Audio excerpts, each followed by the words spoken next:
Hello everyone! So may sinubukan na naman tayo na damo ngayong araw. Itong damo na to ay sabi na ang sister-in-law ay nakakain nga raw at saka masarap daw kapag ginataan. So dahil masiba tayo ay atin pang sinubukan guys. Pero pag ako hindi na nakapag-vlog ulit, alam nyo na. So yan guys, ang dami ng ganyan dito sa amin. Hindi ko lang pinapansin dahil akala ko ay ordinaryong damo nga lang. So ayan, sinubukan natin, nanguha tayo para ihalo natin sa ating udong. So ganyan nga pala ang itsura niyan guys kapag siya ay nag-mature na, para po siyang fern at saka dumidikit at gumagapang po siya sa mga puno. Di naman kaya ay makikita nyo lang siya kapag siya ay kakasibol pa lamang sa lupa. O saan ka ba? Saan pa nga ba?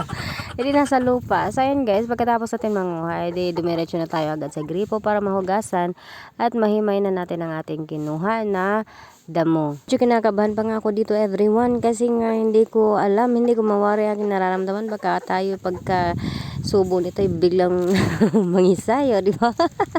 Ang siba-siba kasi natin lahat ng pwede nating pakinabangan sa paligid. Ay talagang susubukan natin yan para naman tayo ay makalibre, o di ba? So ayan na nga guys, naluto na ang ating udong na may halong damo na hindi natin alam kung ano yung pangalan. Moment of truth, atin na pong titikman ng udong na may halong sagbot na hindi natin alam kung ano yung pangalan. Nung natikman nga natin guys, ay napatunayan natin na masarap naman pala ito. Parang galay lang din ng kamote. Yan lamang, thanks for watching!